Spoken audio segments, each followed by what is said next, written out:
Perhaps he will do that for us as he tells us the story today. Dad, just call Car Talk. They fix everything. So please welcome to the mass stage, Josh Thoreson.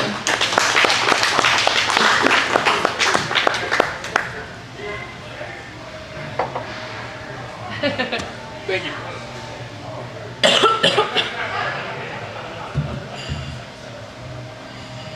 Well, wow.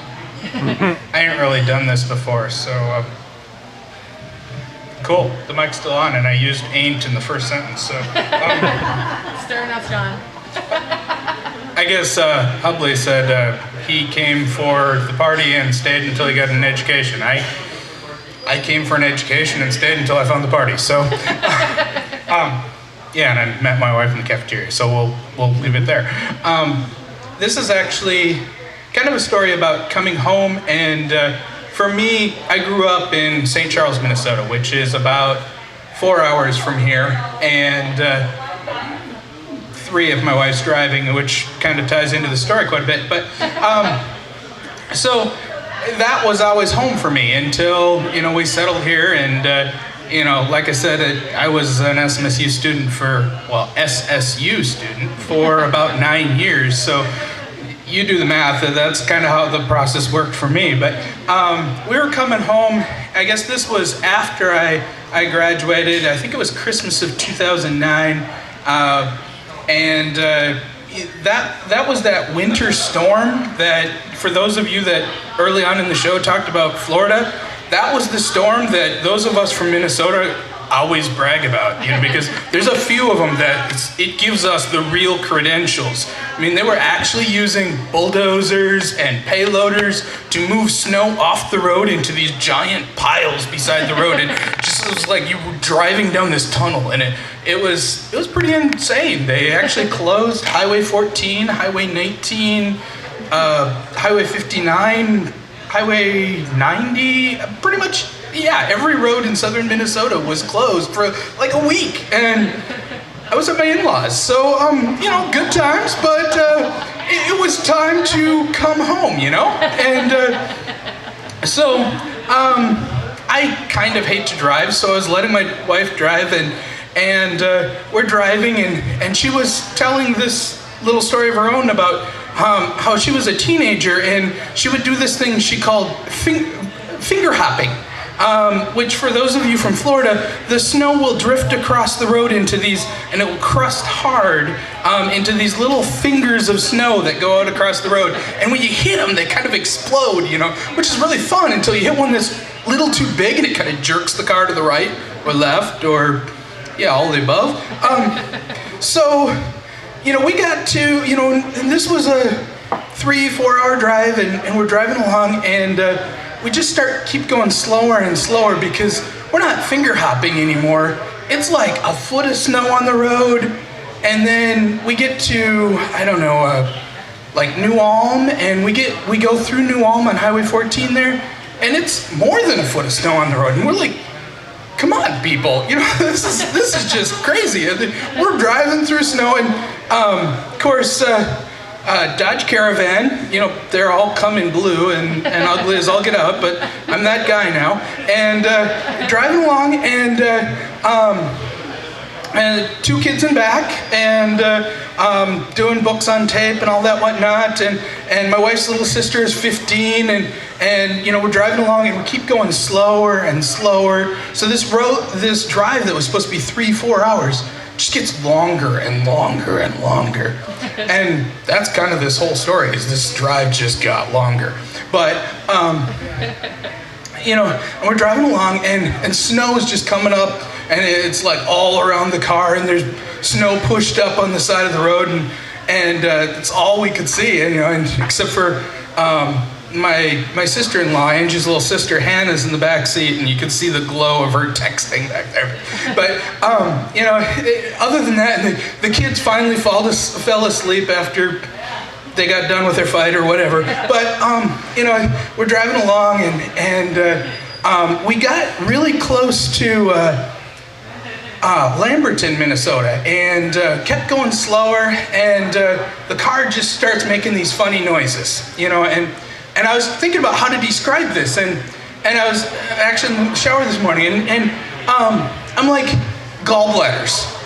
You know, there's probably people in this room that know what gallbladders is, but you know, it's just, to me, there's like this ontological truth that there's some things you know because, like, I'm not wearing socks right now. It's just a fact of life, okay?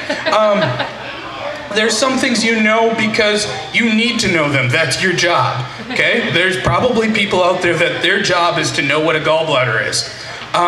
There's some things that I will never know, you know, the dirters that hold a nuclear plant in place or whatever, you know? I just don't know those things. And I'm okay with I will never know those things. And there's some things that you only know them when you need to know them. And I found out that night what a serpentine belt is. A serpentine belt is that little thing in there, you know. Engines are supposed to do what engines do. I don't want to know. But I found out that night, serpentine belt, it goes round and round and it recharges the battery for you and gives you electricity so you can keep going down the road. And the car will keep running, but you don't get electricity. So we're running with the headlights on at that point, and we got to Lamberton, Minnesota, which I looked it up earlier today. It's 37 miles from home, the whole coming home thing.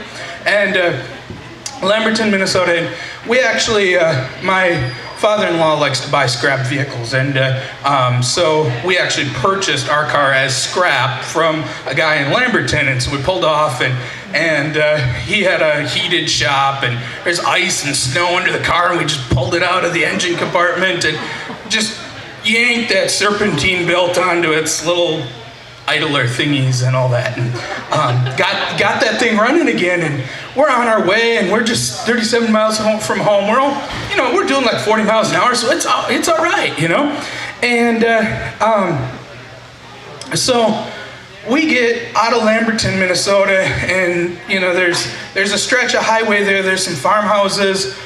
We couldn't even hardly see them because there's piles of snow along the road, and you know, this is like getting a little too epic here, you know, and driving along, and I could just tell that serpentine belt was off again. You know, there was just different noises coming from under the hood, and so we flipped the headlights off, and I think after Lamberton we switched, and I was driving, and so we got on the phone with. Actually, I think at that point I was still I was still riding, and my wife was still driving. And we called Elisa from Atlanta, who was with our friendly cell phone company's roadside assistance. And first, of course, I didn't know she was from Atlanta, but she goes, you know, are you safe, sir? And I explained the situation, you know, that our car was breaking down, but we were still driving. And she's like, why are you still driving?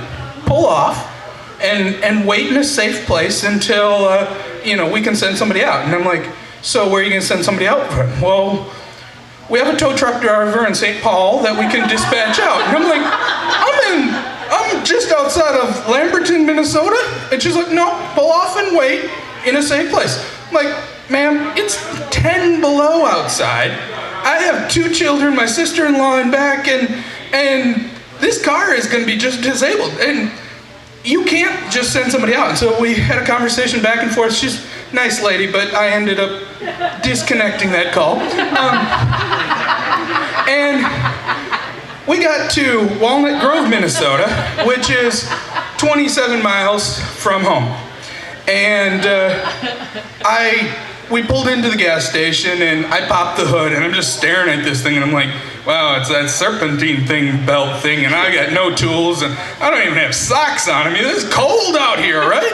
And 27 miles from home, and no point in finding a hotel, and like there is a hotel in Walnut Grove, Minnesota, right? I mean, you know, we had to find some friendly person, and standing there, the guy pulls up in this big red pickup, and he's like, can I help you? And I'm like, well, it looks like my serpentine belt came off again, and we just got it back on the last town. And he's like, well, I'm police chief for Walnut Grove. And he takes us into the city cop shop, the maintenance garage, heated garage, and we took like the garden hose. He somehow had a heated water source with garden hose, and we're pouring hot water in there trying to melt the ice out, and we got the serpentine belt on and got back on the road, and life was good for like 3 miles. And it just more snow on the road, and it was getting crazy. But we got to Milroy, Minnesota, which, looked it up again, 12 miles from home, and at this point, the serpentine belt popped off again just past Milroy. And we're like, we could go back to Milroy, but the gas station wasn't even open. There is no hotel. We're 12 miles from home. Let's see if we can make it. And at this point, I'm sure I was driving. And I'm like, we got to conserve electricity any way we can. So we turned off the blower fan, turned off the radio. It was a beautiful night. The moon was shining down on us, and I could see the sort of the lines through the snow as we're driving, and the moon was reflecting light, so I could actually see pretty good. But turned off the blower fan, turned off the heat, turned off the headlights, and I'm driving through the night from between Milroy and Marshall here, and there's a couple of farmhouses, but we're just kind of driving through the night. And I'm just starting to freak out because I'm like, got the family in back, they're sleeping and that kind of thing. But so I just start to hum softly to myself, it's just kind of thing. And because I turned the blower fan off, the windshield starts freezing up on the inside, and I'm like, honey, do you have something you can scrape the windshield off with? She's like, you left your socks laying on the floor over here. So she hands me one sock, and she's got the other sock, and we're taking turns trying to wipe holding our breath as much as we can, humming Amazing Grace and wiping the inside of the windshield out, driving through the night, 10 below, and it's like, by this time it's like midnight or something, and whatever, 2 a.m. Okay. We're driving through the night, and I'm all out. Amazing Grace. Just anything to keep myself calm. And at this point, we're about 2 to 3 miles from home.